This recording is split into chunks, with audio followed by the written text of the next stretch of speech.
When ex-Bloods gang member Sheldon Johnson sat down with Joe Rogan and said, And I said to myself, I've been doing bad for so long, I'm going to try to do something good. everyone wanted to believe him, but just 33 days later, Police make an arrest after a human torso and foot were found inside a building in the Bronx. The suspect has been identified as Sheldon Johnson, a criminal justice activist who previously served time in prison. In 1999, Sheldon Johnson was convicted of attempted murder, robbery, and other charges, the result of two separate incidents tied to drug debts.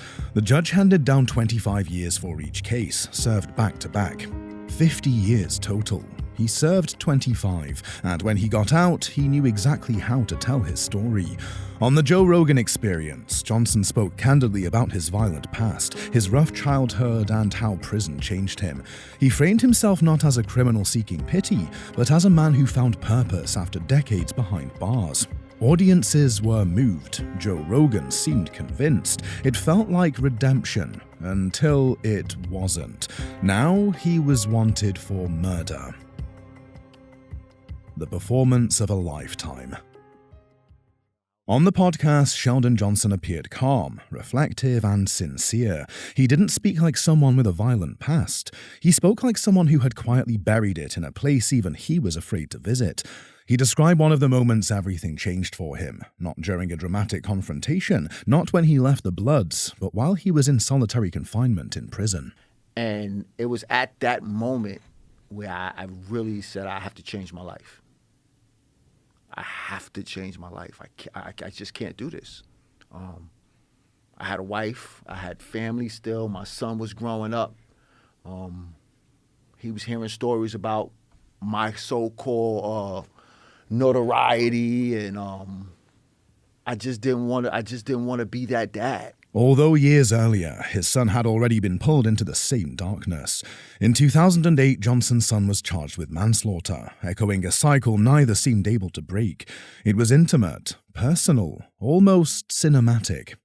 And just like that, the story of Sheldon Johnson, gang member, enforcer, convict, began to take on a new shape, a man who had turned his life around. And I ended up getting to school program. I got my GED.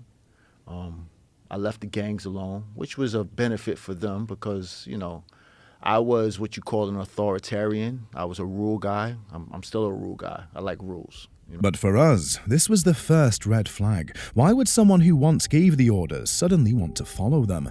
Then Johnson spoke about his upbringing, a deaf household, early trauma, years in abusive state institutions, thrown into adult prison at 16. The details were heavy, the delivery effortless. If he had rehearsed it, no one could tell.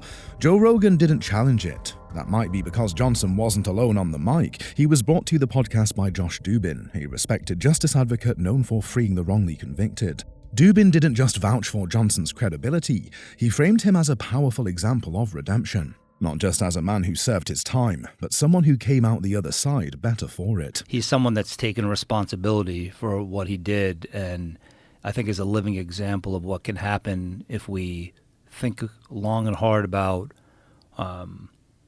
if someone's life is worth just throwing away and putting behind. Johnson knew how to say the right things, and he said them well. Like, he'll be the first to tell you out of the gate, I did it. I could have made better choices.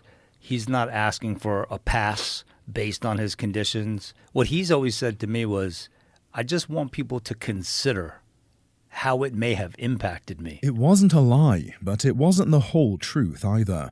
Just enough regret to seem real. Just enough ambiguity to hide behind. And yet his story struck all the right emotional chords.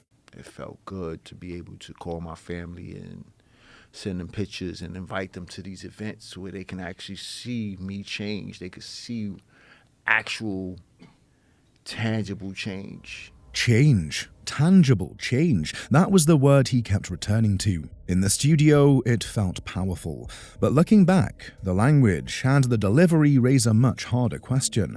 Was it a transformation, or was it great storytelling? The violent past that never faded. To understand if that story was real, we have to go back to who Sheldon really was. By the age of 14, he was already dealing drugs in Harlem. By 17, he wasn't just part of the gang, he was giving orders.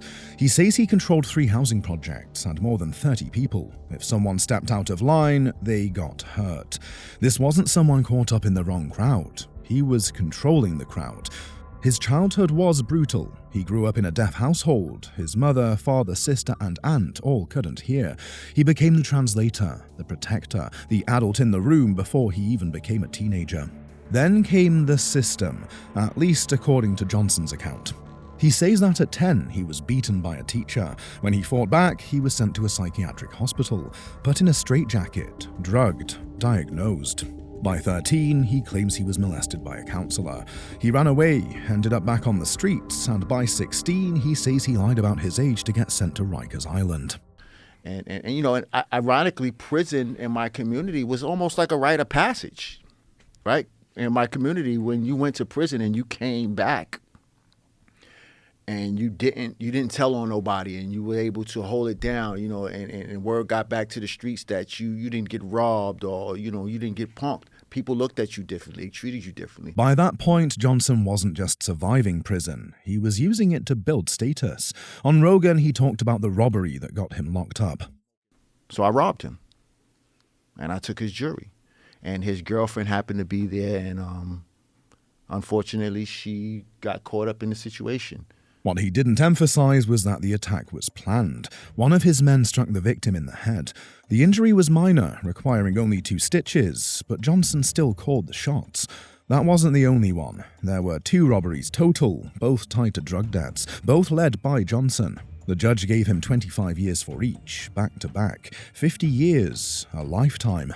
Johnson offered to plead guilty in exchange for a 15-year sentence. The court refused. At sentencing, the judge called him a menace to society and said there was nothing in his history that suggested a capacity for rehabilitation.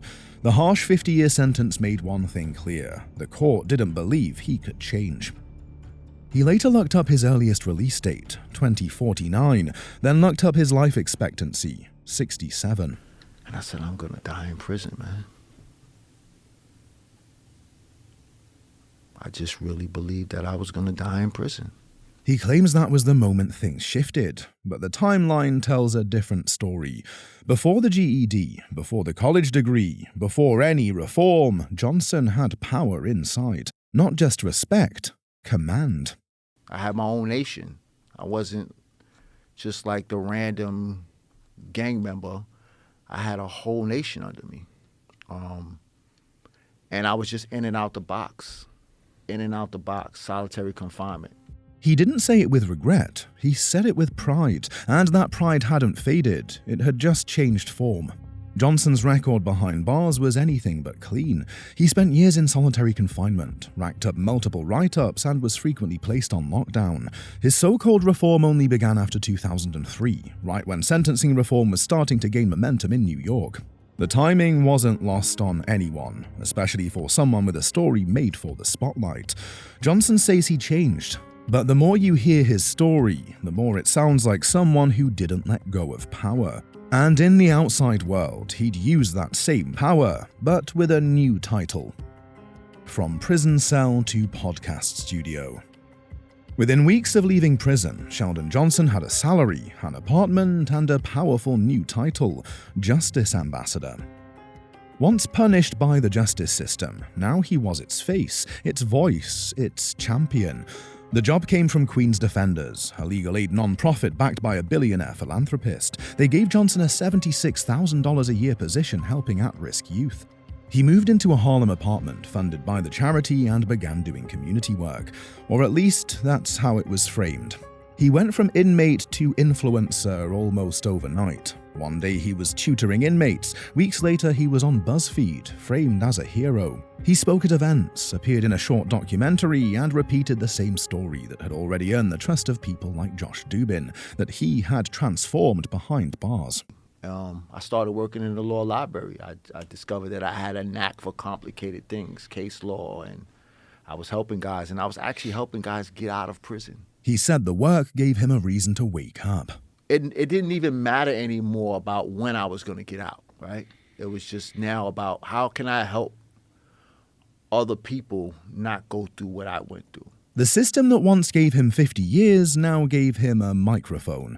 Soon he wasn't just speaking in classrooms, he was on BuzzFeed. Then came the Joe Rogan Experience, a leap from local discussions to the global spotlight, his biggest audience yet. The message was clear. Look what can happen when the system gives someone a second chance. But the cracks were already showing. In the entire interview, barely a few minutes covered the actual crimes that put him away. There was no mention of the armed robberies, the judge who called him unfixable, or the influence he still held inside prison walls. The narrative was all about change, and Johnson told it well. His answers were smooth, his tone was measured. He wasn't defensive, he didn't need to be. No one was challenging him, not in the studio, not in the media. Everyone was too busy celebrating the redemption arc, but when a story sounds that perfect, you have to wonder what's being left out. 33 days later, the murder of Colin Small. On March 5, 2024, police responded to a Harlem apartment after neighbors reported a strange smell. Inside, they found what remained of a man's dismembered body, wrapped in garbage bags, stuffed into plastic bins, and partially hidden beneath bleach-soaked towels. The victim was later identified as Colin Small, a childhood friend of Sheldon Johnson, the same man who had given Johnson a roof over his head, a second chance, his trust. In the weeks following Johnson's release, the two had been in regular contact. Phone records show 47 calls exchanged in a single week, the last one lasting 28 minutes. Investigators began retracting their relationship. Surveillance footage, witness statements, a timeline began to form, and slowly the suspicion pointed in one direction: Sheldon Johnson. The medical examiner confirmed Small had been shot in the back of the head, execution style, but that was just the beginning. What investigators uncovered next made it clear this wasn't a spur-of-the-moment act. Industrial-grade bleach was found near the body, but luminol-revered blood across the bathroom floor and walls. Surveillance footage showed Johnson entering the building 7 times in 2 days, each time in a different disguise: a construction vest, a delivery uniform, a blonde wig. It wasn't just calculated, it looked like something out of a crime thriller. A neighbor later told police they heard gunshots and a man pleading, "Please don't, I have a family." That voice, investigators believe, was Colin Small's. 3 days before the murder, cameras captured Johnson entering again, this time with a backpack believed to contain the murder weapon, a 9mm Glock with the serial number filed off. Inside Colin's apartment, police allegedly found a kilo press, ledgers showing $217,000 in drug transactions, and clear signs the two had been working together. Johnson and Small had known each other for decades, reportedly even crossing paths in Sing Sing prison. Whether their friendship soured inside or after is unclear, but something had changed. 2 days later, they found what was left of him, but there was more. When police searched Johnson's apartment, they discovered Colin's dismembered hands, hidden inside a freezer. Alongside them, a list of names and dollar amounts. Colin believed in Sheldon when nobody else did. He gave him a place to live, money, and introduced him to people. Now Johnson is back behind bars, this time without the possibility of parole. Prosecutors called the killing calculated, cold, and ruthless, and yet for weeks the headlines had hailed him as proof that people can change. But when a redemption story turns deadly, who's really to blame? The man who lied, or the people who handed him the mic? In a later episode, Joe Rogan spoke openly about the aftermath. He was guilty before, and we knew he was guilty, but he got 50 years. Right. And then he was talking about he turned his life around, and it's like a month after he was on the podcast? Yeah. How long was it after he was on the podcast? Yeah. 2 months? Maybe 2 months? Cut some dude's head off. Yeah. And he was wearing a blonde wig, and homie didn't understand new HD security cameras. Like, this dude put a blonde wig on. They got crystal clear footage of him with his goatee on, wearing a blonde wig, carrying some dude's head. Then he asked the question no one wants to answer. How sold were you in the room with him? How good was he at selling himself as this reformed person? That's what makes this case so disturbing. Johnson didn't just fool the justice system, he fooled the public, he fooled the media, he fooled the microphone. In the race to find the next redemption arc, no one stopped to ask, what if the story was just that? A story.